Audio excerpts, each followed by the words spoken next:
नमस्कार दोस्तों।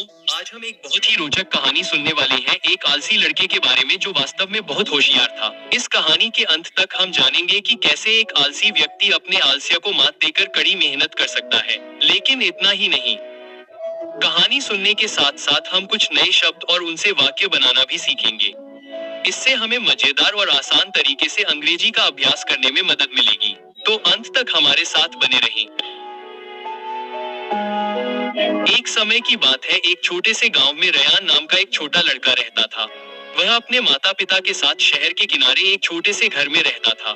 रयान बहुत आलसी था।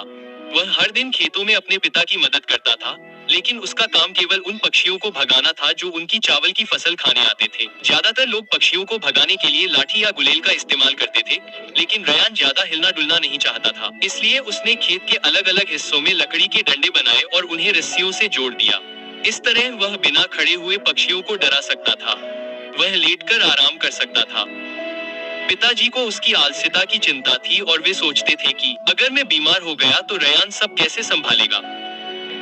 लेकिन रयान हमेशा अपना काम पूरा कर लेता था, इसलिए उसके पिता को कभी गुस्सा नहीं आता था। एक बार गर्मियों में सूखे के मौसम में उसके पिता बहुत बीमार हो गए और रयान को अकेले ही पूरे खेत की देखभाल करनी पड़ी। उसने कोशिश की, लेकिन उसे मेहनत करने की आदत नहीं थी। कुछ हफ्तों बाद पानी की कमी के कारण फसलें मरने लगीं और रयान अकेले उन्हें बचा नहीं सका। उस रात रयान बाहर तारों के नीचे बैठा था और खुद को बेकार और निराश महसूस कर रहा था। उसने सोचा, मैंने पहले और मेहनत क्यों नहीं की। अब मेरे परिवार की उम्मीदें खत्म हो गई हैं। अगली सुबह उसने गांव में लोगों को बात करते हुए सुना। रयान देखने गया कि क्या हो रहा है। वहां एक सैनिक राजा के महल में एक बड़ी प्रतियोगिता की घोषणा कर रहा था। जीतने वाले को सोने का एक संदूक मिलेगा। रयान ने सोचा कि इससे मेरे परिवार की जान बच सकती है। बिना कुछ सोचे समझे रयान ने प्रतियोगिता में शामिल होने की बात कह दी। गांव वाले हंसने लगे। उन्होंने सोचा, रयान जैसा आलसी व्यक्ति पूरे राज्य के ताकतवर लोगों से कैसे जीत सकता है। लेकिन रयान को इसकी परवाह नहीं थी। महल पहुंचने में उसे 3 दिन बाकी थे, इसलिए वह जल्दी निकल गया। उसके माता पिता को नहीं लगता था कि रयान जीतेगा, लेकिन उन्हें उम्मीद थी कि इससे वह और मेहनत करेगा और अपने आलसीपन को बदलेगा। 3 दिन बाद प्रतियोगिता शुरू हुई। सभी प्रतिभागी एक बड़ी झील के पास इकट्ठा हुए। उनमें से कई मजबूत और फिट थे, जिससे रयान घबरा गया। मैं इन लोगों को कैसे हरा सकता हूँ, उसने सोचा। फिर नियम घोषित किए गए। उन्हें झील पार करनी थी और पहले 3 लोग खत्म करने वाले थे जो अगले दौर में जाएंगे। उल्टी गिनती शुरू हुई। 3, 2, 1 बार।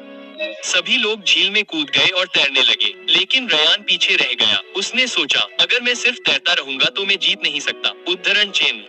अचानक रयान को एक आइडिया आया। वह पास के जंगल में भाग गया, कुछ टूटी हुई शाखाएं ढूंढी और एक छोटा सा बेड़ा बनाया। उसने एक और लकड़ी के टुकड़े को चप्पू के रूप में इस्तेमाल किया। रयान ने सोचा, यह झील पार करने की दौड़ है, तैराकी की दौड़ नहीं। मैं मजबूत तो नहीं हूँ, लेकिन होशियार तो हो ही सकता हूँ। उद्धरण चिन्ह। जब बाकी लोग तैरकर थक गए, रयान ने झील पार कर ली। धीरे धीरे लेकिन निश्चित रूप से उसने उनमें से कई को पीछे छोड़ दिया। अंत में रयान तीसरे स्थान पर आया और अगले दौर के लिए क्वालिफाई कर गया। 2 अन्य प्रतिभागी जो बहुत मजबूत थे, वे भी सफल रहे।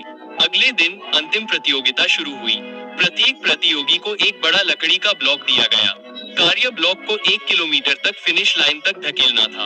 उनके पीछे उनकी मदद के लिए कई उपकरण थे, लेकिन वे केवल एक ही चुन सकते थे। पहले प्रतियोगी ने जल्दी से एक रस्सी पकड़ी और ब्लॉक को खींचना शुरू कर दिया। दूसरे प्रतियोगी ने अपने ब्लॉक को हिलाने के लिए लीवर के रूप में उपयोग करने के लिए लकड़ी का एक टुकड़ा लिया। हालांकि रयान ने जल्दबाजी नहीं की। उसने उपकरणों के बारे में ध्यान से सोचा। मैं अपनी मांसपेशियों का उपयोग करके नहीं जीत सकता। मुझे और होशियार होकर सोचने की जरूरत है, उसने खुद से कहा। कुछ देर सोचने के बाद रयान ने एक छोटा चाकू उठाया।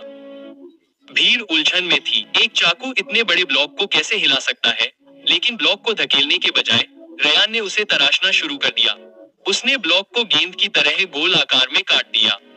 1 घंटे के बाद रयान ने नक्काशी पूरी कर ली। अब एक भारी ब्लॉक के बजाय उसके पास एक लकड़ी की गेंद थी। रयान ने गेंद को आसानी से धकेल दिया, जबकि अन्य प्रतियोगी अपने भारी ब्लॉकों के साथ संघर्ष कर रहे थे। उसने दूसरों को पकड़ने के लिए सड़क पर लुढ़का दिया। अपनी पूरी ताकत और दृढ़ संकल्प के साथ रयान फिनिश लाइन पार करने वाला पहला व्यक्ति था। भीड़ जोर से जयकार कर रही थी। किसी को भी उम्मीद नहीं थी कि आलसी लड़का जीत जाएगा। यह कहानी हमें दिखाती है कि आलसी लोग होशियार हो सकते हैं, लेकिन कुछ बड़ा हासिल करने के लिए उन्हें एक बड़ी वजह की जरूरत होती है, जैसे रयान का अपने परिवार के लिए प्यार। इसलिए अगर आपको कभी आलस महसूस हो, तो कड़ी मेहनत करने का एक मजबूत कारण खोजें, चाहे वह आपके परिवार के लिए हो, आपके सपनों के लिए हो या दूसरों को गलत साबित करने के लिए। एक बड़ा लक्ष्य आपको अपना सर्वश्रेष्ठ देने के लिए प्रेरित कर सकता है। आज हमने इस कहानी के माध्यम से नए शब्द और वाक्य भी सीखे।